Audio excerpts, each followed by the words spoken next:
Hi everyone. ఈ వీడియోలో మనం సైన్స్ ఇన్ ఎవ్రీడే లైఫ్ నిత్య జీవితంలో సైన్స్ మరియు దాని పాత్ర మీద అడిగే ఎంసీక్యూని ఇక్కడ మీకు అందించడం జరుగుతుంది. జనరల్ సైన్స్ విభాగంలో వీటి మీద ప్రశ్నలు ప్రతి కాంపిటేటివ్ ఎగ్జామ్స్లోనూ మనకి వస్తాయండి. సో మీకు ఒక 50 ఇంపార్టెంట్ ఎంసీక్యూలు ఇక్కడ అందించడం జరుగుతుంది. ఫర్దర్గా ఇంకొన్ని క్వశ్చన్స్తో ఇంకొక వీడియోతో మీకు మళ్ళీ కలుస్తాం. సో మొదటి ప్రశ్న, ఉదయాన్నే నోటి దుర్వాసనకు ఈ క్రింది వాటిలో ప్రధాన కారణం ఏది? సో ఆన్సర్ చూసే ముందు మామూలుగా మనం ఏమనుకుంటామంటే నోటి దుర్వాసనకి కారణం నోట్లో ఉండే బ్యాక్టీరియా అనుకుంటున్నామండి. యాక్చువల్గా అది మెయిన్ కారణం కాదండి. మెయిన్ కారణం నిద్రపోతున్నప్పుడు మన నోట్లో లాలాజలం అనేది ఉత్పత్తి అవ్వదండి. ఎప్పుడైతే లాలాజలం ఉత్పత్తి అవుతుందో మన నోటి నుంచి దుర్వాసన అనేది వస్తుంది. ఈ బ్యాక్టీరియా వల్ల వచ్చే దుర్వాసన అది రెండో కారణం. కానీ అసలు కారణం ఏంటి అంటే ఆన్సర్ నిద్రలో లాలాజల ప్రవాహం తగ్గిపోవడమే. మీకు ఆప్షన్స్లో బ్యాక్టీరియాని ఇచ్చినా కూడా అది మీరు ఆన్సర్ చేయకూడదండి. ఎందుకంటే ఆన్సర్ ఏంటి, నిద్రలో లాలాజల ప్రవాహం తగ్గడం వల్లే మన నోటి నుంచి దుర్వాసన రావడం అనేది జరుగుతుంది. నెక్స్ట్ క్వశ్చన్, దంతాల ఎనామిల్ క్షయం చెందడం ప్రారంభించే pH విలువ సుమారుగా ఎంత ఉంటుంది? సో మన పళ్ళు పాడవుతాయండి. దేనివల్ల అంటే నోట్లో ఉండే బ్యాక్టీరియా మనం తినగా మిగిలిపోయిన పళ్ళల మధ్యలో మిగిలిపోయే ఆహార పదార్థాన్ని ఆమ్లాలుగా మార్చేస్తుందండి. ఆమ్లాల వల్ల నోటి pH విలువ తగ్గిపోతుంది. ఎప్పుడైతే ఆ pH విలువ 5.5 కంటే తగ్గిపోతుందో మనకి పళ్ళు అనేవి పాడవడం అనేది జరుగుతుందండి. సో దాని ఆన్సర్ 5.5 కంటే తక్కువ.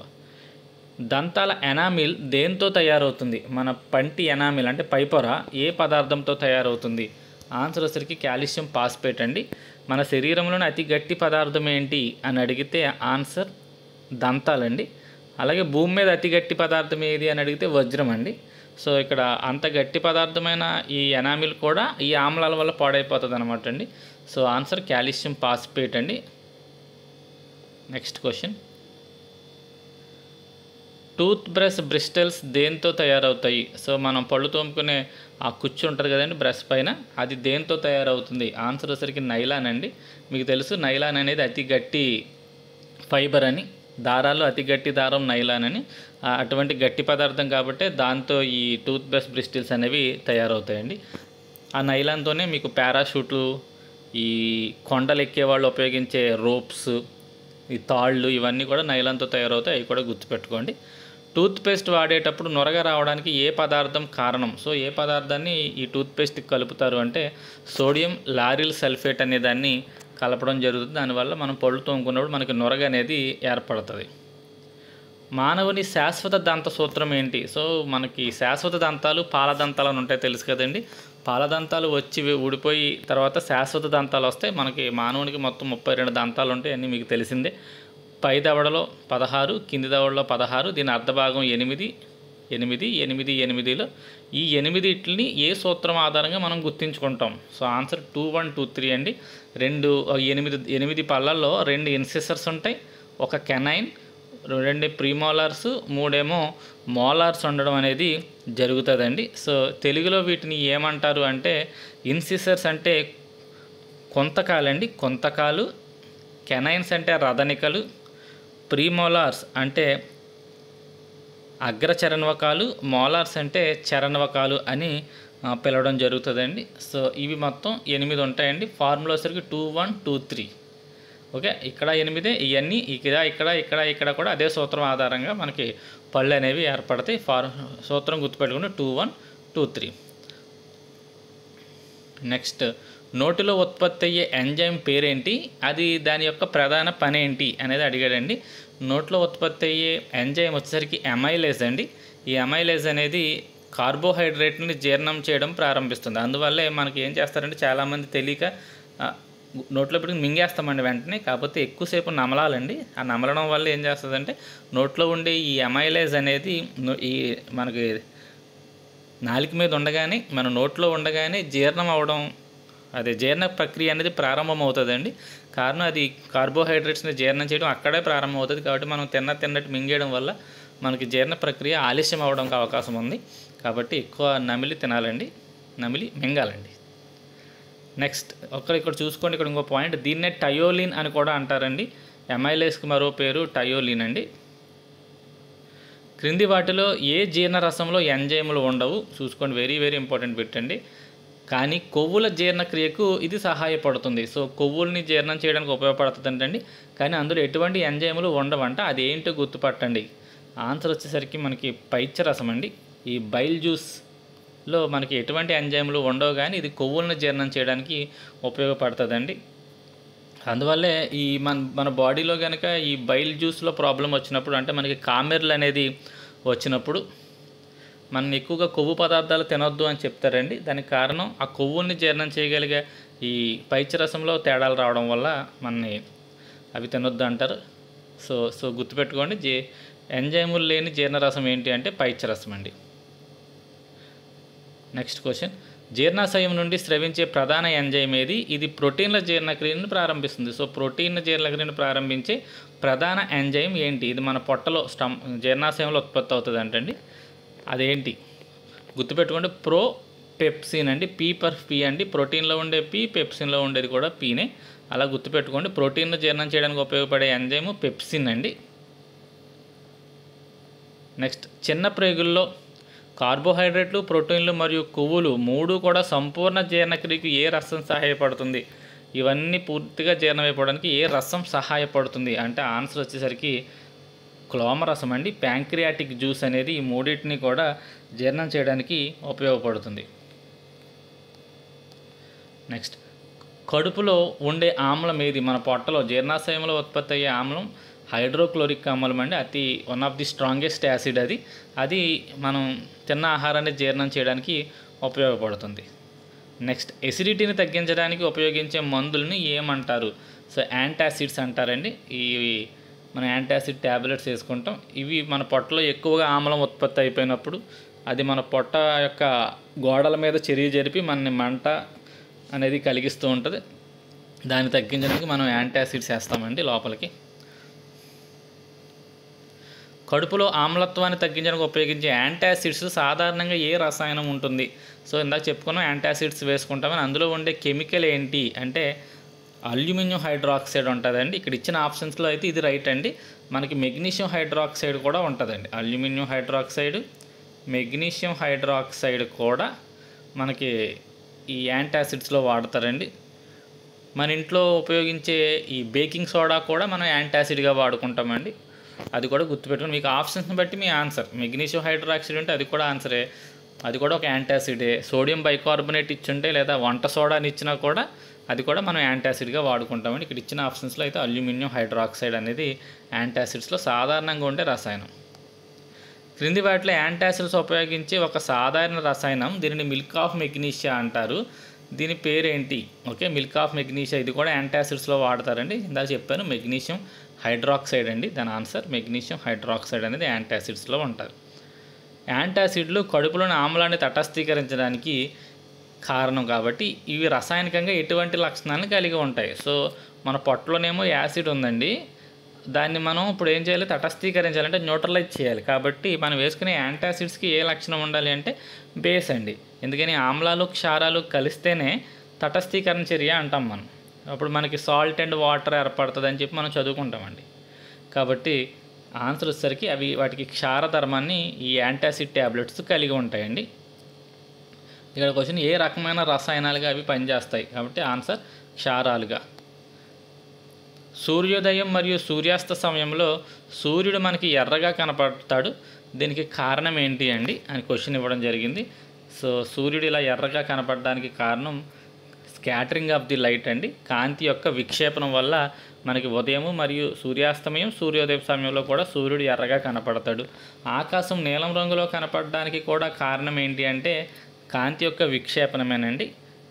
ఓకే, ఆకాశంలో ఉండే మన గాలిలో ఉండే ఆక్సిజన్ మరియు నైట్రోజన్ అణువుల వల్ల మనకు ఆకాశం నీలం రంగులో కనపడుతుందండి. ఈ పాయింట్ కూడా గుర్తుపెట్టుకోండి. ఆకాశం నీలం రంగులో కనపడడానికి కారణమైన అణువులు ఏంటి లేదా కారణమైన వాయువులు ఏంటి అని కూడా క్వశ్చన్ అడగవచ్చు. ఆక్సిజన్ అండ్ నైట్రోజన్ అండి. సో ఇక్కడ గుర్తుపెట్టుకోండి, ఎరుపు రంగులో సూర్యుడు కనపడడానికి, ఆకాశం నీలం రంగులో కనపడడానికి కారణం ఏంటి అంటే కాంతి యొక్క విక్షేపణం అండి. నెక్స్ట్, నీటిలో మునిగిన పెన్సిల్ మనకి వంగినట్లు కనపడుతుంది, దీనికి కారణమైన కాంతి దృగ్విషయం ఏంటి? సో ఎందువల్ల మనకి ఇలా నీటిలో పెట్టిన పెన్సిల్ మనకి ఇలా వంగిపోయినట్లు కనపడుతుంది? ఆన్సర్ వచ్చేసరికి కాంతి యొక్క వక్రీభవనం అండి. రీఫ్రాక్షన్ ఆఫ్ లైట్ వల్ల మనకి ఇలా ఈ వస్తువులన్నీ వంగిపోయినట్లు, నిమ్మకాయ నీటిలో పెడితే పెద్దగా కనపడడం. ఓకే, నిమ్మకాయ మనం నీటిలో వేసామనుకోండి పెద్దగా కనపడుతుంది కదా, అది కూడా దానికి కూడా కారణం కాంతి యొక్క వక్రీభవనమేనండి. అలాగే ఈ పెన్సిల్ వంగిపోయినట్లు కనపడడం, ఇవన్నిటికీ కారణం కాంతి వక్రీభవనం. వజ్రాలు మెరవడానికి కారణం ఏంటి? వజ్రాలు తలతలా మెరుస్తాయండి, దానికి కారణం ఏంటి అనే క్వశ్చన్ ఇక్కడ ఇవ్వడం జరిగింది. వజ్రాలు మెరవడానికి కారణం కాంతి యొక్క సంపూర్ణాంతర పరావర్తనం అండి. టోటల్ ఇంటర్నల్ రిఫ్లెక్షన్ వల్ల ఈ వజ్రాలు అనేవి మెరుస్తాయండి.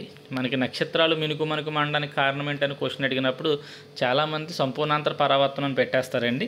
నక్షత్రాలు మినుకు మండడానికి కారణమేమో కాంతి యొక్క వక్రీభవనం అండి. వజ్రం మెరవడానికి కారణమేమో కాంతి యొక్క సంపూర్ణాంతర పరావర్తనం అండి. సో మన ఎక్కువగా ఎగ్జామ్స్లో ఈ టైప్ ఆఫ్ క్వశ్చన్స్ ఎక్కువగా అడుగుతున్నాడు, గుర్తుపెట్టుకోండి. కాంతి యొక్క ప్రిన్సిపల్స్ మీద. ఓకే, ఈ వజ్రం మెరవడానికి కారణం ఏంటి, ఎండమావులు ఏర్పడడానికి కారణం ఏంటి, నిమ్మకాయ నీటిలో పెట్టినప్పుడు పెద్దగా కనపడడానికి కారణం ఏంటి, ఇంద్రధనుస్సు ఏర్పడడానికి కారణం ఏంటి, ఈ టైప్ ఆఫ్ క్వశ్చన్స్ జనరల్ సైన్స్లో కంపల్సరీ క్వశ్చన్ అడుగుతున్నాడండి. కంపల్సరీ అవన్నిటికీ కారణాలు మీరు తెలుసుకోండి.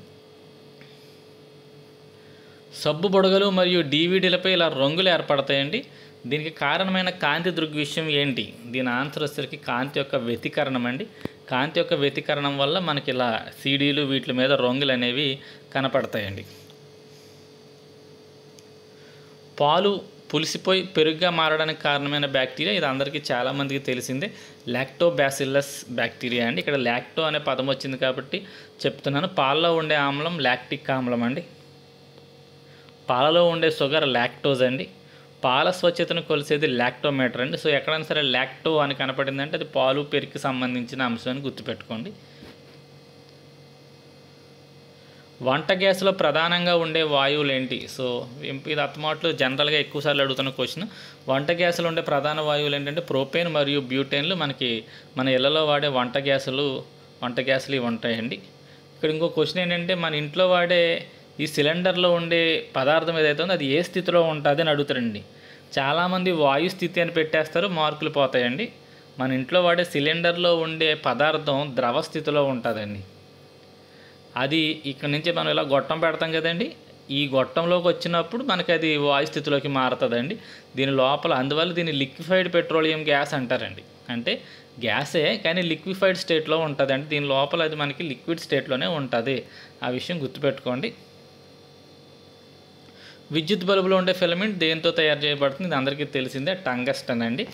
అలా కాకుండా మనకి ఇస్త్రీ పెట్టెల్లో అలాగే ఈ వాటర్ హీటర్స్లో ఉండే ఈ ఫిలమెంట్ ఉంటుందండి, ఎలిమెంట్, ఇది నిక్రోమ్ అనే దాంతో తయారవుతుందండి. గుర్తుపెట్టుకోండి, నిక్రోమ్.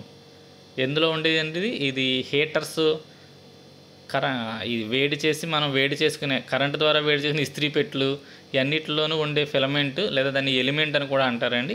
అది దేంతో తయారవుతుందంటే నిక్రోమ్ అనే ఒక ఎల్లాయ్ అండి. ఇది మిశ్రమ లోహంతో తయారవుతుంది, గుర్తుపెట్టుకోండి. అది కూడా ఎండమావులు ఏర్పడడానికి ప్రధాన కారణం ఏంటి అంటే సంపూర్ణాంతర పరావర్తనం అండి. ఇది ఇంపార్టెంట్. ఎండమావులు ఏర్పడడానికి, ఎండమావులు అంటే తెలుసు కదండి, దూరంగా వాటర్ ఉన్నట్టు కనపడుతుంది కానీ మనకి అక్కడ వెళ్ళేసరికి అక్కడ వాటర్ ఏమి ఉండదు. వేసవికాలం మనం నునిపైన తారు రోడ్ల మీద వెళ్తున్నప్పుడు మనకి అందరికీ ఇది కనపడుతుంది ఇలాగా, అక్కడ వాటర్ ఉన్నట్టు. వాటిని ఎండమాములు అంటారండి. దానికి కారణం సంపూర్ణాంతర పరావర్తనం. ఇంగ్లీష్లో వీటిని మిరేజెస్ అని పిలుస్తారు. రక్తం గడ్డకట్టడానికి ఉపయోగపడే విటమిన్ ఏంటి? సో విటమిన్స్ మీద కూడా క్వశ్చన్స్ ఎక్కువగా అడుగుతున్నాడండి. ఏ విటమిన్ లోపం వల్ల ఏ వ్యాధి వస్తుంది, ఆ విటమిన్ యొక్క రసాయన నామాలు ఏంటి, అదే సైంటిఫిక్ నేమ్స్ ఏంటి అనే వాటి మీద ఎక్కువగా క్వశ్చన్స్ అడుగుతున్నాడు. చూసుకోండి. రక్తం గడ్డకట్టడానికి ఉపయోగపడే విటమిన్ కే అండి. So vitamin K. ఇక్కడ మీకు విటమిన్స్ గురించి పూర్తి సమాచారం ఇక్కడ నేను ఇచ్చాను. మీరు పస్ చేసుకుని ఈ మొత్తం నోట్ చేసుకుంటానంటే నోట్ చేసుకోండి. మొత్తం విటమిన్, దాని యొక్క సైంటిఫిక్ నేము, అలాగే అవి లేకపోవడం వల్ల వచ్చే జబ్బులు ఏంటి అనే అంశం మొత్తం మీకు విటమిన్స్ సంబంధించి పూర్తి డీటెయిల్స్ ఇక్కడ మీకు ఇవ్వడం జరిగిందండి. మీకు ఇది ఏమన్నా పీడిఎఫ్ కావాలి అంటే నేనైతే లింక్ మీకు డిస్క్రిప్షన్లో ప్రొవైడ్ చేయట్లేదండి. మీరు కావాలి అనుకుంటే మీరు కామెంట్స్లో మీరు ఏం చేస్తారంటే మీ ఫోన్ నెంబర్ టైప్ చేసి పీడిఎఫ్ పెట్టండి సార్ అంటే నేను మీకు పీడిఎఫ్ పంపుతాను. ఓకే, ఒకవేళ నేను చెప్పినప్పుడు ఏమన్నా ఆన్సర్ కనుక తప్పు చెప్తే నేను తర్వాత ఇంకొకసారి నేను వీడియో చూసుకున్నప్పుడు నాకు తెలుస్తుంది కదండి ఇక్కడ తప్పు చెప్పానని. అది నేను మీకు మెసేజ్ పిన్ చేస్తానండి. అంటే పిన్ అంటే కామెంట్స్లో ఫస్ట్ మెసేజ్ కింద అది కనపడుతుంది అనమాట. ఈ క్వశ్చన్కి ఆన్సర్ తప్పు చెప్పని సరి చేసుకోండి అని. అది ఒక్కసారి చూడండి. అటువంటి ఏమన్నా ఉంటే నేను మీకు ఫస్ట్ మెసేజ్లోనే పిన్ చేయడం జరుగుతుంది. ఒకవేళ నేను చేయలేదు, మీకు ఇది తప్పు అని తెలిసినప్పుడు మీరు నన్ను కామెంట్లో చెప్పండి, సార్ ఇక్కడ ఈ క్వశ్చన్ మీరు తప్పు ఎక్స్ప్లెయిన్ చేశారంటే నేను చెక్ చేసుకుని నేను కామెంట్లో ఖచ్చితంగా నేను పిన్ చేస్తానండి. చాలామంది అలా చెప్తున్నారు, థ్యాంక్ యూ అండి. 1-2 మిస్టేక్స్ ఒక్కోసారి జరుగుతూ ఉంటాయి, కాబట్టి దానికి క్షమించి మన్నించి మీరు నా ఎఫర్ట్ మీకు నచ్చుంటే లైక్ చేయండి సార్. మీరు ఎంత లైక్ చేస్తే నా వీడియో మీలాంటి ఈ ఉద్యోగార్థుల కోసం నేను కష్టపడి చేస్తున్నాం కాబట్టి వాళ్ళందరికీ చేరుతుంది. చాలామంది చూస్తున్నారు, లైక్ చేయట్లేదు, కనీసం ఎలా ఉందని కూడా కామెంట్ చేయట్లేదండి. మీరు లైక్ చేయండి, కామెంట్ చేయండి, గుడ్ ఆర్ బ్యాడ్, బాగుంటే బాగుందని, బాగోలేతే అసలు బాగోలేదని పెట్టండి, ఏం కాదు. ఓకే, నెక్స్ట్ క్వశ్చన్కి వెళ్దామండి. సాధారణ ఉష్ణోగ్రత వద్ద ద్రవ రూపంలో ఉండే లోహం ఏది? సాధారణంగా ద్రవ రూపంలో ఉండే లోహం ఏంటి అంటే పాదరసం అండి. పాదరసం మనకి ద్రవ రూపంలో ఉండే లోహం.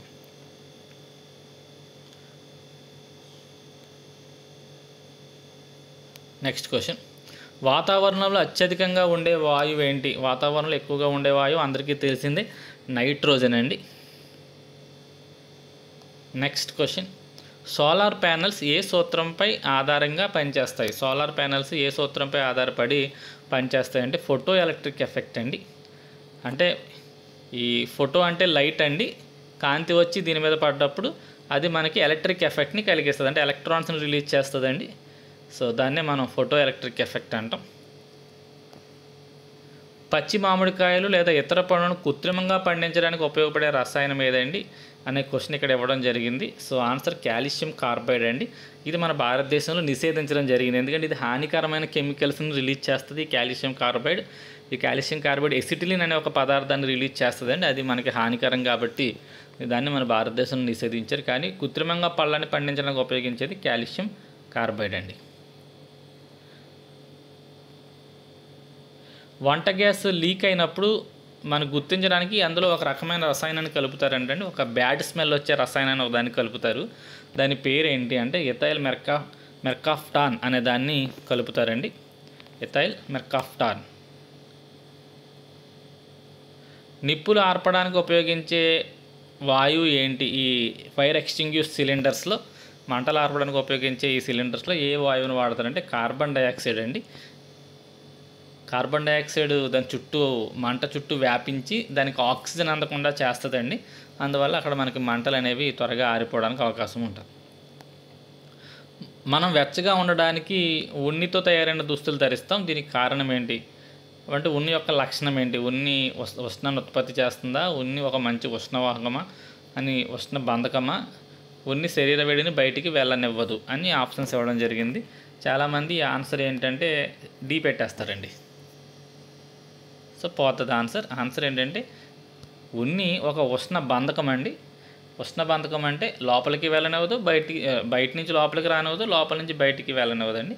కాబట్టి ఉష్ణాన్ని అలా బంధించి ఉంచుతుంది. ఇది ఒక ఉష్ణ బంధకం, దానికుండా ఉష్ణాన్ని ప్రవహింపజేయదండి ఎవరో ఉన్ని. కాబట్టి ఆన్సర్ సి అండి. సాధారణంగా మనం ఉపయోగించే పెన్సిల్స్ యొక్క లీడ్స్, అయితే పెన్సిల్ యొక్క ముక్కులు దేంతో తయారవుతాయి అంటే గ్రాఫైట్తో తయారవుతాయండి. చాలామందికి తెలిసిన బిట్టే ఇది, గ్రాఫైట్తో తయారవుతాయి. సోలార్ కుక్కర్కి నలుపు రంగు పూయడానికి కారణం ఏంటి? సోలార్ కుక్కర్ అంటే మనం ఎండలో పెడతామండి, సూర్యకిరణాలన్నీ కరెక్ట్గా ఆ కుక్కర్ ఏదైతే మనం పెట్టామో దాని మీద పడేలా చేస్తాం. దేన్ని ఉపయోగించండి? ఒక మిర్రర్ని ఉపయోగిస్తామండి. ఈ కాన్కేవ్ మిర్రర్ ఉపయోగించి దాని మీద పడేలా చేస్తాం. అప్పుడు ఆ పాత్ర బ్లాక్ రంగులో ఎందుకు ఉంచుతారు? బ్లాక్ రంగు ఎందుకు వేస్తారు దానికి అంటే అది నలుపు రంగు ఉష్ణాన్ని బాగా నలుపు రంగు అనేది వేడిని బాగా లాక్కుంటుందండి. ఇదే ప్రశ్న వేసవికాలం నల్లటి దుస్తులు ఎందుకు ధరించరాదు అని అడుగుతాడు. అది కూడా ఏంటంటే నలుపు రంగు ఉష్ణాన్ని బాగా శోషించుకుంటుంది కాబట్టి వేసవికాలం నలుపు రంగు వేసుకుంటే ఆ వేడంతటిని నల్ల బట్టలు లాగేసుకుంటాయి కాబట్టి. ఓకే, నెక్స్ట్ క్వశ్చన్కి వెళ్దామండి. కారు బ్యాటరీలో ఉపయోగించే ఆమ్లం ఏంటి? ఇది కూడా చాలామందికి తెలుసండి. కారు బ్యాటరీస్లో ఉపయోగించే ఆమ్లం సల్ఫ్యూరిక్ ఆమ్లం. ఇక్కడ ఆమ్లం యొక్క ఉపయోగం అడిగాడు కాబట్టి మనకి చాలా ఆమ్లాలు, వాటి యొక్క ఉపయోగాలు 7వ తరగతి టెక్స్ట్ బుక్లో ఉన్నదండి. 7వ తరగతి టెక్స్ట్ బుక్లో మీకు సైన్స్ లెసన్స్లో ఎందులో ఏ ఆమ్లం ఉంది, ఏ ఆమ్లం దేనికి ఉపయోగపడుతుంది, ఏ క్షారం దేనికి ఉపయోగపడుతుంది అనేది టేబుల్స్ ఉన్నాయండి. మీకు చాలా బాగా ఉపయోగపడతాయి. ఈ జనరల్ సైన్స్ ఎగ్జామ్స్కి ఈ ఆమ్లాలు క్షారాల మీద క్వశ్చన్స్ ఎక్కువ అడుగుతాడు కాబట్టి ఆ టేబుల్స్ అన్ని క్షుణ్ణంగా చదువుకోండి. యాక్చువల్లీ ఇక్కడ నేను అది ఫోటో పెడదాం అనుకున్నానని మర్చిపోయాను. నెక్స్ట్ వీడియో చేసినప్పుడు కంపల్సరీ అక్కడ ఏదైనా ఆమ్లం యొక్క ఉపయోగం అడిగినప్పుడు మీకు అది ఫోటో అక్కడే నేను ఇక్కడ పేస్ట్ చేస్తాను కాబట్టి మీరు ఒకసారి చూసి నోట్ చేసుకోవడానికి ఈజీగా ఉంటుంది. పచ్చిక బయళ్ళలో లేదా చెట్ల ఆకులపై ఉదయం పూట ఇలా నీటి బిందువులు ఏర్పడుతూ ఉంటాయి. మనందరూ చూస్తూ ఉంటాం. సైకిల్ సీట్ల మీద, మన బండి బయట పెడితే బండి సీట్ల మీద వీటి మీద ఈ నీటి బిందువులు ఏర్పడుతూ ఉంటాయి. దీనికి కారణం ఏంటి అంటే ఆన్సర్ ఘనీభవనం అండి. కండెన్సేషన్ వల్ల. ఇక్కడ ఇంకోటి గుర్తుపెట్టుకోండి, వర్షం పడడం కూడా ఒక కండెన్సేషనే. వడగళ్ళు రాలడం కండెన్సేషన్ అండి. ఏదైతే వాయు పదార్థాలు మనకి ఇలా ద్రవ పదార్థాలుగా మారిపోతాయో, వాయు పదార్థాలు ద్రవ పదార్థాలుగా మారిపోవడం కూడా కండెన్సేషనేనండి. మనకి పొగమంచు ఏర్పడడం, ఓకే, పొగమంచు కూడా మనకి ద్రవ పదార్థమే, గాల్లో తేలుతూ ఉంటుందండి. కాబట్టి ఇవన్నీ కూడా సరే వడగళ్ళు ఘన పదార్థం కదా అనుకోకండి. సో వడగళ్ళు కూడా అంటే అందులో ఉండేది లిక్విడే, కానీ గడ్డకట్టిన లిక్విడ్ అండి అది. సో ఇవన్నిటికీ కారణం కండెన్సేషన్ అండి, గుర్తుపెట్టుకోండి.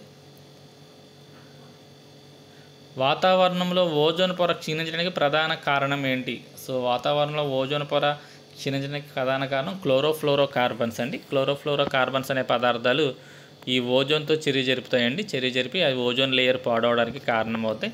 ఇవి సాధారణంగా మనకి ఫ్రిడ్జ్లు, ఏసీల నుంచి రిలీజ్ అవుతాయండి.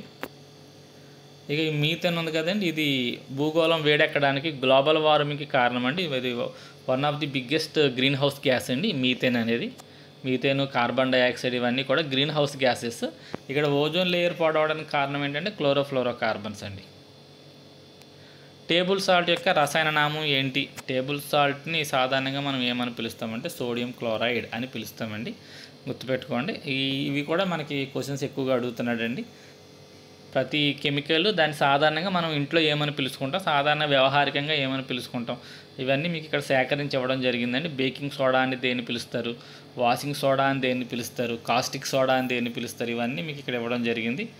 అవన్నీ మీరు నోట్ చేసుకోండి. ఇందులో బాగా ఇంపార్టెంట్ ఏంటో కూడా చెప్తానండి. లాఫింగ్ గ్యాస్ ఒకటి ఇంపార్టెంట్ అండి, నైట్రస్ ఆక్సైడ్ అనేది లాఫింగ్ గ్యాస్ అంటాం. డ్రై ఐస్ ఒకటి ఇంపార్టెంట్, సాలిడ్ కార్బన్ డైఆక్సైడ్, ఘన కార్బన్ డైఆక్సైడ్ని డ్రై ఐస్ అంటారు. మార్స్ గ్యాస్ ఒకటండి, దాన్ని మీథేన్ అంటాం. ఇవి కాకుండా ఎదరుండి ఈ బేకింగ్ సోడా, వాషింగ్ సోడా బాగా ఇంపార్టెంట్ అండి.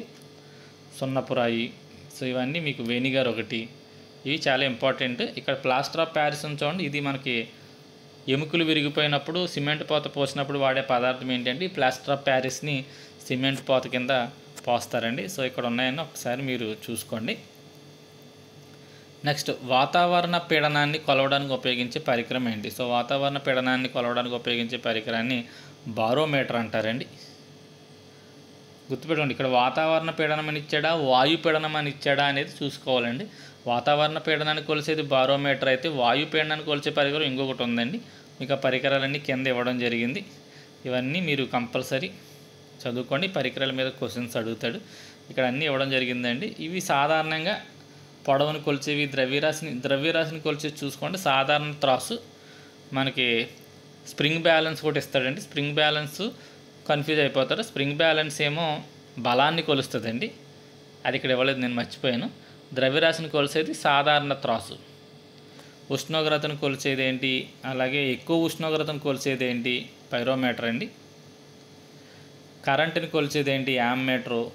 పొటెన్షియల్ భేదాన్ని కొలిసేది వోల్ట్ మీటరు. విద్యుత్ నిరోధాన్ని కొలిసేది ఓమ్ మీటరు. వాయువుల పీడనాన్ని కొలిసేది మానోమీటరు. ఇదండి అందాక నేను అడిగిన దానికి ఆన్సర్. వాయువుల పీడనాన్ని దేంతో కొలుస్తారంటే మానోమీటరు. వాతావరణ పీడనాన్ని కొలిసేది బారోమీటర్. ఓకే, ద్రవాల సాపేక్ష సాంద్రత కొలిసేది హైడ్రోమీటరు. పాల స్వచ్ఛతను కొలిసేది లాక్టోమీటరు. వాతావరణంలో తేమను కొలిసేది హైగ్రోమీటరు. గాలి వేగాన్ని కొలిసేది ఎనిమోమీటరు. సో మొత్తం ఇవన్నీ ఇక్కడ ఇవ్వడం జరిగింది. ఒక్కసారి మీకు ఎక్కడెక్కడి నుంచి సేకరించుకోవడం కష్టం కాబట్టి మీరు ఒక చోట రాసుకుంటే మంచిది. మొక్కలు కిరణజన్య సంయోక్రియలో ఏ వాయువుని పీల్చుకుంటాయి? మొక్కలు కిరణజన్య సంయోక్రియలో అందరికీ తెలుసు కార్బన్ డైఆక్సైడ్ని పీల్చుకుని ఆక్సిజన్ని మనకి బయటికి విడుదల చేస్తాయన్న విషయం. ఓకే, ఆన్సర్ కార్బన్ డైఆక్సైడ్ అండి. వాహనాల్లో రియర్ వ్యూ మిర్రర్, రేర్ అని పడిందండి. రియర్ వ్యూ మిర్రర్ అండి అంటే వెనకాల ఉన్న వాహనాలు చూడడానికి ఉపయోగించే అద్దం ఏ రకమైన అద్దం, అది ఏ రకమైన అద్దం అని అడుగుతున్నాడు అండి. ఆన్సర్ వచ్చేసరికి కుంభాకార దర్పణం అండి, కాన్వెక్స్ మిర్రర్ని మనం వాడతాం. సోడా వాటర్లో అంటే సోడా వాటర్ అంటే ఇదే కాదండి, కోకోకోలా, థమ్సప్, డ్రింక్స్ ఇవన్నిటిలోనూ ఉండే గ్యాస్ ఏంటి అని అడిగితే కార్బన్ డైఆక్సైడ్ గ్యాస్ ఉంటుందండి లోపల. సోడా నీరులో ఉండే వాయువు ఏంటి అంటే మీకు చూడండి, ఏ డ్రింక్ బాటిల్ కొనుక్కున్నా కార్బోనేటెడ్ వాటర్ అని పైన రాసి ఉంటుందండి, అంటే లోపల కార్బన్ డైఆక్సైడ్ ఉంటుందండి. ఇనుము తుప్పు పట్టడం అనేది ఏ రకమైన చర్య? ఇనుము తుప్పు పట్టడం అనేది ఒక ఆక్సీకరణ చర్య అండి. ఇనుము గాలిలో ఉండే ఆక్సిజన్తో చర్య జరపడం వల్ల మనకి ఇనుము తుప్పు పట్టడం అనేది జరుగుతుంది. సో ఇనుము ఆక్సీకరణ చర్య, ఇనుము తుప్పు పట్టడం అనేది. మానవ శరీరంలో అతిపెద్ద గ్రంథి ఏంటి? సో మన శరీరంలో అతిపెద్ద గ్రంథి కాలేయం అండి. అలాగే అతిపెద్ద అవయవం ఏంటి? మన శరీరంలో అతిపెద్ద అవయవం ఏంటి అంటే చర్మం అండి. ఇది కూడా ఎక్కువగా మనల్ని అడుగుతున్న బిట్టు. అతిపెద్ద అవయవం ఏంటి అంటే చర్మం. అతిపెద్ద గ్రంథి ఏంటి అంటే కాలేయం అండి. మనం కూరగాయలు కోసిన తర్వాత అలా వీటి రంగు మారిపోద్దండి. వంకాయలు కానీ, బంగాళదుంపలు కానీ, యాపిల్ కానీ, అరటిపండు కానీ, అరటిపండు తొక్కల్సి పెట్టామంటే కాసేపటికి రంగు మారిపోద్దండి. ఇవన్నిటికీ కారణమైన చర్య ఏంటి అంటే ఆక్సీకరణ చర్య. ఎందుకని గాలిలో ఉండే ఆక్సిజన్ కాదు, నైట్రోజన్ ఎక్కువగా, నైట్రోజన్ పెద్దగా ప్రభావం చూపించిందండి. ఈ ఆక్సిజన్ ఆక్సిడేషన్ చర్య జరుపుతుందండి, అప్పుడు అవి నల్లగా మారిపోతాయి. శబ్ద తీవ్రతను కొలవడానికి ఉపయోగించే యూనిట్స్ ఏంటి అంటే ప్రమాణాలు ఏంటి? శబ్ద తీవ్రతను ఏ ప్రమాణాల్లో కొలుస్తారు? ప్రమాణాలు కూడా చదువుకోవాలండి, చాలా ప్రమాణాలు ఉన్నాయి మనకి. ఇంపార్టెంట్ ప్రమాణాలన్నీ చదువుకోండి. ఆన్సర్ వచ్చేసరికి డెసిబల్స్ అండి. శబ్ద తీవ్రతను డెసిబల్స్లో కొలుస్తారు. నెక్స్ట్ క్వశ్చన్ ఇక్కడ ఇవ్వడం జరిగింది. పొడవును ఎందులో కొలుస్తారు? ద్రవ్యరాశిని ఎందులో కొలుస్తారు? కాలాన్ని ఎందులో కొలుస్తారు? విద్యుత్ ప్రవాహం యాంపియర్ అండి. ఉష్ణగతిక ఉష్ణోగ్రత కెల్విన్స్ అండి. మామూలు ఉష్ణోగ్రత అయితే సెల్సియస్ వాడతారు, ఇవన్నీ వాడతారు. ఉష్ణగతిక అంటే మనకి ప్రయోగాల్లో ఎక్కువగా వాడే ఉష్ణోగ్రత ఏంటంటే కెల్విన్ అండి. పదార్థ పరిమాణం మోల్స్లో కొలుస్తారు. కాంతి తీవ్రత క్యాండిలా, బలాన్ని న్యూటన్స్లో కొలుస్తారు. పీడనాన్ని పాస్కెల్, పని లేదా శక్తిని జౌల్స్, పౌనపుణ్యాన్ని హెడ్జ్, విద్యుత్ ఆవేశాన్ని కులుంబు, విద్యుత్ పొటెన్షియల్ని వోల్టు, విద్యుత్ నిరోధాన్ని ఓం, వాహకత్వానికి సీమెన్స్, కెపాసిటెన్స్కి ఏమో ఫారడే, అయస్కాంత అభివాహకానికి వెబరు, అయస్కాంత క్షేత్ర ప్రేరణ టెస్లా, అండ్ ఇండక్టెన్స్ ప్రేరకత్వానికి హెన్రీ అనే వాటిని వాడతారండి. ఎలక్ట్రిక్ బల్బుల్లో ఏ వాయువు నింపబడి ఉంటుంది? ఎలక్ట్రిక్ బల్బుల్లో ఏ వాయువు నింపబడి ఉంటుందంటే మనకి నైట్రోజన్ అండి. సాధారణంగా ఆర్గాన్ అనేది ఆప్షన్ ఇవ్వాలి, ఆర్గాన్ ఆప్షన్ ఇవ్వలేదు అంటే నెక్స్ట్ నైట్రోజన్ అండి. ఆర్గాన్ కానీ నైట్రోజన్ కానీ మనం వాడతామంటే క్రిప్టాన్ అనేది చాలా తక్కువగా వాడతారు. వాతావరణంలో ఓజోన్ పొర దేని నుండి మనల్ని రక్షిస్తుంది? వాతావరణంలో ఓజోన్ పొర మనల్ని అతినీల లోహిత కిరణాల నుండి రక్షిస్తూ ఉంటుందండి. నెక్స్ట్ క్వశ్చన్, దూరదృష్టిని సరిచేయడానికి ఉపయోగించే కటకం ఏంటి? దూరదృష్టి అంటే మనందరికీ తెలిసిందే. దూరదృష్టి అంటే వాడికి దూరంగా ఉన్న వస్తువులు మాత్రమే కనపడతాయి, దగ్గరగా ఉండే పుస్తకాలు అవి కనపడవండి. సో అంటే వీడికి దూరంగా ఉండే బ్లాక్ బోర్డ్ బాగా కనపడుతుంది, కానీ దగ్గరగా ఉండే పుస్తకాల్లో అక్షరాలు సరిగ్గా కనపడవండి.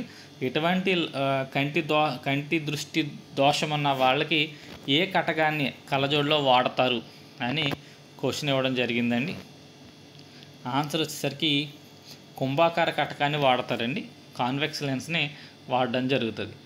మొక్కలు ఏ ప్రక్రియ ద్వారా నీటిని ఆవిరి రూపంలోకి వాతావరణంలోకి విడుదల చేస్తాయి? అంటే మనం మొక్కలకి నీళ్లు పోస్తాం కదండి, ఎప్పుడైతే అవి ఆ నీటిని పీల్చుకున్నాయో ఆకుల్లో ఉండే స్టొమాటా రంధ్రాలు ఉంటాయి కదండి, తనకు కావాల్సిన వాటర్ని అది వాడుకుని, లేదు ఇక్కడ లోపల రెస్పిరేషన్ జరిగినప్పుడు ఆకులు కూడా మనకి శ్వాసక్రియలో పాల్గొంటే అప్పుడు నీటి ఆవిరి ఉత్పత్తి అవుతుందండి. అది దాన్ని మనకి ఇలా వీటి బాష్పోత్సేకం రూపంలో ట్రాన్స్పిరేషన్ అంటారండి, ఆ రూపంలో బయటికి దాన్ని విడుదల చేసేయడం జరుగుతుంది. సో ఆన్సర్ బాష్పోత్సేకం అండి. నెక్స్ట్ క్వశ్చన్, చివరి క్వశ్చన్, శరీరంలో మాస్టర్ గ్రంథి అనేది దేన్ని పిలుస్తారు? పిట్యూటరీ అండి. పిట్యూటరీ అనేది మిగతా అన్ని గ్రంథుల్ని కంట్రోల్ చేస్తుంది కాబట్టి దీన్ని మాస్టర్ గ్లాండ్ అని పిలుస్తారండి. సో ఇవి వన్ ఆఫ్ ది ఇంపార్టెంట్ 50 MCQలు అండి. మీకు మొత్తం 50 MCQలు ఇక్కడ అందించడం జరిగింది. నెక్స్ట్ వీడియోలో మరొక మంచి ఇంపార్టెంట్ బిట్స్ దొరికితే ఇంకొక 50తో మీకు ఇంకొక వీడియోని అందిస్తాం. అలా మాకు మంచి బిట్స్ దొరికినప్పుడల్లా ఒక్కొక్క వీడియో మీకు అప్లోడ్ చేయడం జరుగుతుంది. Thank you.